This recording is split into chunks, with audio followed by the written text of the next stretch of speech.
पुष्पेन जी, जो बातचीत चल रही है, नाम उनका फजाहत है, वो एक तरीके से अखिलेश यादव के लिए फजीहत कर रहे हैं, ऐसा लग रहा है अगर राइमिंग के सेंस में कहा जाए। लेकिन बड़ा सवाल ये है कि मुस्लिम वोट ही था जिसकी वजह से वो जयंत के साथ पश्चिमी उत्तर प्रदेश पे गठबंधन कर पाए, क्योंकि वही एक वोट बैंक है जो बसपा का साथ छोड़कर सपा के साथ चलाया। अगर वो भी चला जाएगा तो क्या बचेगा?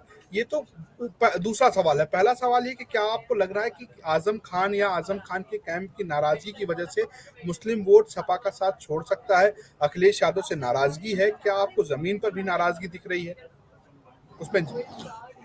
रजत जी, जो अभी भाई प्रमोद जी बोले, रतिभान जी बोले, बहुत ही सुलझी हुई बातें उन्होंने कही, लेकिन मैं थोड़ा सा विषय को और इससे बड़ा करना चाहूँगा। और मुझे लगता है कि इस पे बाद में राय देंगे, प्रमोद भाई भी देंगे और प्रतिभान जी भी देंगे। ये जो सारी भड़ास है, ये जो सारी अकलाहट है, ये जो सारा मतलब मलाल है, अगर ये खुदा ना खास्ता सपोज करिए जीते हुए होते, अगर ये जीते हुए होते 2022 में, तो ये चरण धोकर पी रहे होते अखिलेश के सब लोग, इवन शिवपाल भी तब सारी बातें मान लेते। जब आप कोई पार्टनरशिप हम खड़ी करते हैं, कोई कंपनी खड़ी करते हैं, तो आपने देखा होगा हजारों केस पत्रकारिता रिपोर्टिंग में देखे, विवाद तब आता है जब कोई पार्टनरशिप फर्म या कंपनी लॉस में जाने लगती है। मैंने कहीं झगड़ा नहीं देखा जब तक वो प्रॉफिट में चलती है। तो ये सारे वो मलाल है। शुरुआत करी बर्क साहब ने, शफीकुर रहमान बर्क बोले सबसे पहले कि मुसलमानों के लिए किसी ने कुछ नहीं किया। उसके बाद में आज जो आपने बताया मीडिया प्रभारी हैं शानू साहब, इन्होंने जो कुछ बोला, एक ट्वीट अब्दुल्ला आजम ने भी किया है, वो जो सारी शायरी है, जो बातें हैं, वो सारी उसमें बेचैनी नज़र आ रही है ना। इसमें कोई दो राय नहीं है कि मुस्लिम लगातार इस बात के लिए सोचते रहते हैं कि मुस्लिमों की कोई क़यादत, कोई लीडरशिप नहीं उभर के आ पा रही। एक समय पे आजम को एक तरह से मुस्लिम लीडर माना गया, लेकिन वो जब से मुजफ्फरनगर दंगे हुए तो उसके बाद अगर उनके पक्ष में बातें आई तो उनके नेगेटिव भी गई। तो ये ऐसी चीज़ है जिससे अखिलेश बचना भी चाहते हैं और साथ रखना भी चाहते हैं। आप देखिए, उन्होंने डॉक्टर कफील को टिकट दे दिया एमएलसी चुनाव में। मुर्तज़ा के लिए आज भी अगर किसी ने स्टेटमेंट दिया, थोड़ा बहुत, किसी राजनीतिक नेता ने नहीं दिया, सिर्फ अखिलेश ने दिया। तो ये एक ऐसा प्यार है जिसे ना तो वो छोड़ सकते हैं और ना उसे वो पूरी तरह जग जाहिर कर सकते हैं। तो वो ऐसे ही आजम के लिए जो प्रेम करते हैं वो आधा करते हैं, एक बार जेल में मिलने जाते हैं, बाद में जाते नहीं। जुडिशरी का मामला है, मुझे समझ में नहीं आता जो शानू कह रहे हैं, जुडिशरी में अखिलेश क्या कर लेंगे? आप ही बताइए, जुडिशियल केसेस चल रहे हैं, इतने सारे केसेस हैं, उसमें वो क्या कर लेंगे? अब शहजील इस्लाम बरेली वाले, अगर उनका वो बुलडोजर चल रहा है, तो भैया अगर किसी के घर पे पत्थर उछाल ले हो तो अपने घर का काज तो संभाल लो। अगर शहजील इस्लाम योगी जी के लिए बोलेंगे और विधानसभा के लिए गोली चलाने की बात करेंगे, आपका पेट्रोल पंप अगर इलीगल बना हुआ है, तो जो सारे मुस्लिमों के आप देखें तो वो अखिलेश कैसे मदद करे और किसकी। मैं कोई अखिलेश का वकील नहीं हूँ, मैं अखिलेश की पैरोकारी कतई नहीं करना चाहता, लेकिन जो चीजें हो रही है उसमें जो भी बोला जा रहा है सब हार के बाद की बातें हैं। क्या पहले किसी ने बोला? पहले नहीं बोला, है ना। शिवपाल भी चुनाव से पहले नहीं बोल पाए, बाद में बोलते रहे। अगर सत्ता आ जाती तो मुझे लगता है आज ये लोग नहीं बोल रहे होते। अब जो आपका सवाल है कि क्या मुस्लिम बिकेंगे, इस पे प्रमोद जी ने बहुत अच्छी बात कही। देखिए, मुस्लिम इस 2022 को एक एक्सेप्शन के रूप में हम लेते हैं। इसके अलावा जितने चुनाव हुए, मुस्लिमों ने टैक्टिकल वोटिंग की और 3 दिन पहले तक पता नहीं होता था कि उनका वोट बटेगा या नहीं बटेगा, एक जगह जाएगा तो कहाँ जाएगा। फिर एक रात पहले लोटा नमक होता था और ये तय किया जाता था कि साहब यहाँ जाएंगे। जहाँ बसपा का उम्मीदवार उन्हें जीतता हुआ दिखाई देता था, मुस्लिम वहाँ देते थे जो भारतीय जनता पार्टी को हराए। एक ही लॉयल्टी है, एक ही लक्ष्य है कि भारतीय जनता पार्टी को हराने वाला जो भी उम्मीदवार हो। वो कांग्रेस तो पुरानी बात हो गई, जब से अयोध्या का हुआ उसके बाद से जो समीकरण बने हैं, उसके बाद भी आप देखें बार बार उन्होंने टैक्टिकल वोटिंग की। अगर बसपा सरकार में आई थी तो इन्हीं की वजह से आई थी, तब बसपा को इन्होंने खुल के समर्थन दिया था। आज भी इतने सारे केसेस हैं जो मेरी जानकारी में करीब कम से कम 30 सीट ऐसी है जो बसपा की वजह से गठबंधन हार गया। और आज भी मुलायम ने 36 कैंडिडेट उसके जीते हैं, सॉरी अखिलेश के। अगर इस चुनाव में भी देखें तो 36 मुस्लिम उम्मीदवार जीत गए, जो 2 रालोद के सिंबल पे है, बाकी 34 जो है सपा के सिंबल पे है। तो मुस्लिमों को इससे ज्यादा कोई क्या दे सकता है, मैं नहीं जानता। लेकिन मुस्लिमों के जहां तक बिदकने की बात है, तो जैसा प्रमोद जी ने कहा कि उनकी कोई लॉयल्टी नहीं है, लेकिन हाल फिलहाल आज की स्थिति में अगर हम देखते हैं, मैंने आज लोगों से बात भी करी, तो वो लोग एकदम से छूटते कहते हैं नहीं साहब 2024 तक हम अखिलेश के साथ ही है। क्यों? क्योंकि अभी कोई विकल्प नजर नहीं आ रहा। अगर उन्हें कोई, जैसा प्रमोद जी ने कहा, कोई विकल्प नजर आने लगेगा जो बीजेपी को हरा सके, तब उनकी निष्ठा बदलेंगी और तभी सवाल खड़े होंगे। आज अब बड़े नेता हैं, लेकिन उनकी जो वो महदूद हैं रामपुर और आसपास तक, अगर हम और जिलों की बातें करने लगे तो वहां पे वो मुस्लिम नेता के रूप में बड़े बने नहीं। और ये भी पहली बात है कि जो जो सच्चाई है, जो उसने कहा शानू ने, कि वो पैरेलली सपा में अखिलेश भी इनके बराबर किसी और को तरजीह देने लगे थे, और उसका नाम है कमाल अख्तर। और वो कमाल अख्तर को चाहते थे कि वो उसका कद बड़ा करते जाए ताकि आजम की कमी धीरे धीरे पूरी की जाए।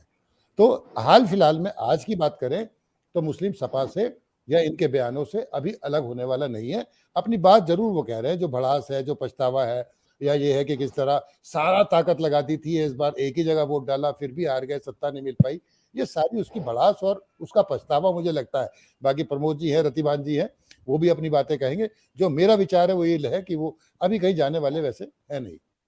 पुष्पेन जी, एक सवाल मैं आपसे भी है कि जो अखिलेश की आप पॉलिटिक्स देख रहे हैं, नई वाली पॉलिटिक्स जो है, जिसमें मुसलमानों को आगे नहीं रखते हैं, अपने परिवार को आगे नहीं रखते हैं, एक बदला सा स्वरूप देखने को मिल रहा है।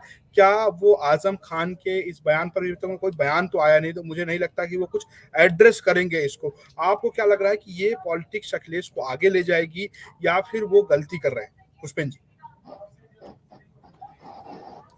देखिए रजत जी, जो अखिलेश का बिहेवियर है ड्यूरिंग इलेक्शन और उसके बाद भी, अगर आप देखें तो 5 साल पहले के अखिलेश में, या यूँ कहिए कि 2012 के अखिलेश में और 2022 के अखिलेश में काफ़ी अंतर है। वो मैच्योर हुए जब वो शासन कर रहे थे, तो जो बाद के 2.5 साल थे, जो उनका उत्तरार्ध था, उसको आप देखेंगे तो वो एक व्यक्तित्व में परिवर्तन आ रहा था। इस बार उनकी सबसे बड़ी प्रॉब्लम क्या है, हमें ये सोचना होगा। उनकी सबसे बड़ी प्रॉब्लम ये है कि MY की स्टैंप, मोहर लग जाना उसकी, जिससे फायदा होता है तो काउंटर पोलराइजेशन भी होता है। एक चीज उससे बचना चाहेंगे। दूसरे, अपनी छतरी को विस्तार कैसे दें। अगर पश्चिम की भी जब हम बात कर रहे थे, इसी चैनल पे बात कर रहे थे, तो यही सवाल उठे थे कि मुस्लिम और जाट, अगर जाट सारे आ जाते तो, अव्वल तो जाट सारे आए नहीं, है ना, कम आए। मुस्लिम हम मान लेते हैं सारे आए, उन जगहों को छोड़ के जहाँ पे बसपा ने बहुत मजबूत कैंडिडेट खड़े कर दिए थे, तो उन्हें अपना और विस्तार करना है। तो ऐसा विस्तार करते हुए वो कैसे इसमें फंसेंगे। आप देखिए, ये जिस दिन उन्होंने संसद से त्यागपत्र दिया और यहाँ करल का ये तय कर लिया कि साहब अब मैं विधायक ही रहूंगा, तो नेता प्रतिपक्ष बनना भी उनका लगभग तय हो गया था। और शिवपाल की कसमसाहट और आजम की कसमसाहट वहीं से शुरू होती है। तो मुझे ये लगता है कि वो इस मामले में बहुत सदैव कदम उठा रहा है और इन दोनों से कहीं भी ऐसा जग जाहिर नहीं होने देना चाहता। जैसे अभी रतिवान जी ने कहा या प्रमोद जी कहते, वो इन फजीयतों में क्यों पड़े, क्यों अपनी फजीयत कराएं। भाई आप जहाँ है, जितना सम्मान यथोचित है उतना दे रहा हूँ, रहना है रहिए, नहीं रहना तो मत रहिए। और जहाँ तक रही बात पैरेलल खड़े करने की, तो पैरेलल तो वो खड़े कर ही सकते हैं ना।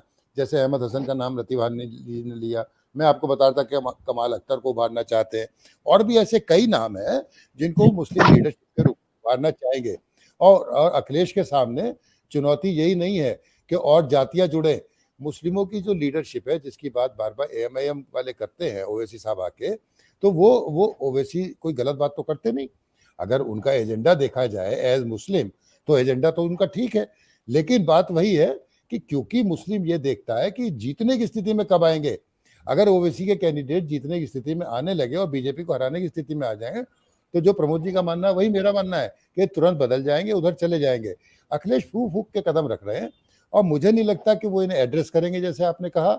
और मुझे तो ये लगता है कि वो और जातियों में धीरे धीरे धीरे धीरे कोशिश करेंगे कि यहाँ पर रह के सदन का भी काम देखें, सीधे सीधे योगी से टकराएं, सरकार के कामकाज को देखें, उसकी आलोचना करें, उसमें सहभागी बने, अच्छे कामों में और खराब कामों की आलोचना करें, और कुछ और जातियों को वो जोड़ने की कोशिश करेंगे। अगर ज्यादा मुस्लिम प्रेम दिखाएंगे तो उन्हें नुकसान होगा।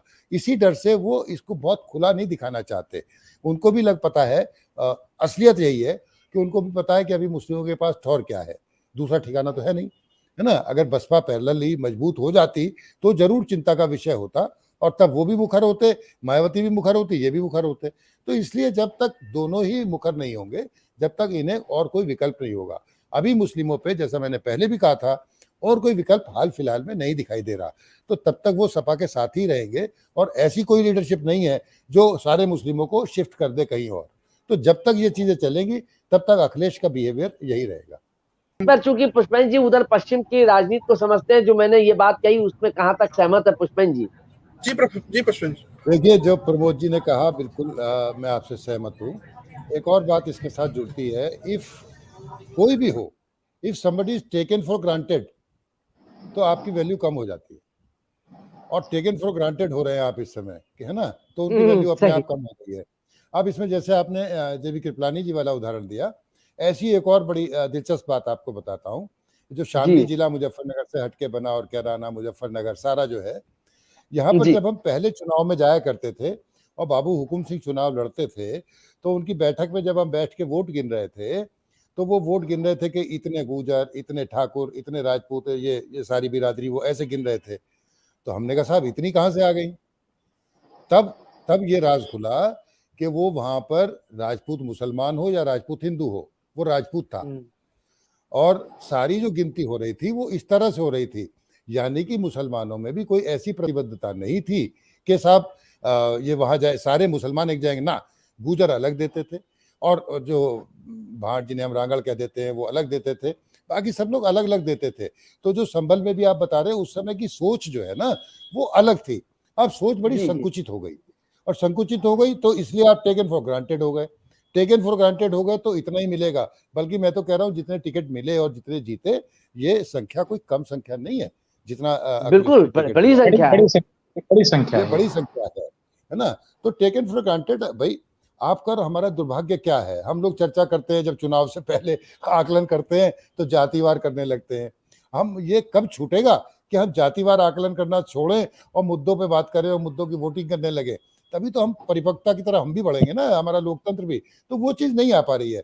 तो ये खासतौर पर मुसलमानों में ये और बुरी तरह घर कर गया है कि एक ही जगह देनी है। भाई हमारे हिंदुओं में भी तो बहुत सारी जातियां हैं, लेकिन वो अलग अलग वोट करते हैं, सबको स्वतंत्रता रहती है। और ये भी नहीं कि अगर एक बिरादरी को कहे तो साहब वो 100% दे रहा होगा, ऐसा भी नहीं है, उसमें भी टूट फूट रहती है। तो जब आप ऐसा करेंगे तभी आपकी पूछ बढ़ेगी। अगर आपकी ये कीमत सीधा सीधा हो गया कि ये तो बंधे हुए हैं, तो बंधे खूंटे से बंधे हैं तो बंधे रहिए, है ना साहब। टेकन फॉर ग्रांटेड जिस दिन मोहर लग जाएगी उसी दिन आपका नुकसान होगा। उस पूरे पॉलिटिक्स को डिस्कस करते हुए सार देती है कि अभी फिलहाल मुसलमानों की स्थिति न सिर्फ उत्तर प्रदेश में बल्कि भारत में किस दौर से गुजर रही है, खासकर राजनीतिक तौर पर इस बात की चर्चा हो रही है। लेकिन अब मैं अपने उस आखिरी सवाल पर आना चाहूंगा, क्योंकि समय की बाध्यता है हमारे साथ। और पुष्पेंद्र जी, मैं आपसे ही उसकी शुरुआत करूंगा कि क्या आजम खान के पास अखिलेश के अलावा भी कोई विकल्प है? पुष्पेंद्र जी। जी, जो चर्चा हुई बहुत अच्छी रही आज की, और बहुत सारी इसके जो डिफरेंट डायमेंशंस थे, जो आयाम थे, रतिभान जी ने, प्रमोद जी ने भी चर्चा की। आपके इस सवाल का जवाब देने से पहले मैं एक बात और कहना चाहूँगा, जो शायद सारी चर्चा में अभी रह गई, हमसे भी रह गई, और वो ये थी कि जो मुसलमानों के वोटों की विरासत अखिलेश के पास है, ये अखिलेश की अपनी कमाई हुई तो है नहीं, ये तो मुलायम जी के विरासत उन्हें मिली है, मुलायम सिंह की। तो अभी जैसा रतिभान जी ने कहा, दूसरे ने कहा कि अभी कई विकल्प उस पर है नहीं, और अभी वो मुलायम प्रेम मुसलमानों में है। तो इसलिए जो बात सवाल जहाँ से शुरू हुई थी चर्चा कि ये कहीं जाएंगे, मुझे लगता नहीं। जैसे आजम के लिए मेरे से ज़्यादा प्रमोद जी ने, रतिभान जी ने, सबने बोला कि उन्हें कोई क्यों लेगा। अब वो ओवैसी के साथ खड़े हो जाए तो मैं नहीं जानता, देखिए साहब, है ना, अगर बिल्कुल ही वो लाचार हो गए हैं और उससे भी उन्हें कोई लाभ होने वाला नहीं है, अभी भी जो भी लाभ मिल सकता है या थोड़े बहुत अगर जीवन में संघर्ष कर पाएंगे, तो फिलहाल तो सपा ही दिखाई देती है मुझे। हाँ, कल को वो ओवैसी के साथ खड़े हो जाएं और अपनी एक जो न्यूसेंस वैल्यू है उसे क्रिएट करने लगे तो अलग बात है। लेकिन ओवैसी भी जैसे बोलते हैं ना, वो बोलने में और उनकी करनी में बड़ा फर्क है। मंच से बोलना अलग चीज है, मंच से बोलते हैं उनके छोटे भाई, वो ज्यादा बढ़िया है। ये जो वैसे डिस्कशन करते हैं, इंटेलेक्चुअल डिस्कशन, ओवैसी वो इन्फ्लुएंसिव होते हैं उनके, जहाँ पे वो संविधान की, जहाँ पे वो कानून की, जहाँ पे वो धार्मिक ग्रंथों की बात करते हैं, वहाँ बेटर होते हैं। तो मुझे वहाँ भी नहीं लगता कि वहाँ भी आजम जी के लिए कोई गुंजाइश बचती है। लेकिन अगर कोई रास्ता बचता है आखिर में, तो वो यही बचता है, ना तो मायावती उन्हें लेंगी, ना कांग्रेस पे ठिकाना उनका बनता है कायदे से, और यहाँ से अगर वो जाते हैं तो बस वो बेआबरू होकर ही निकलेंगे।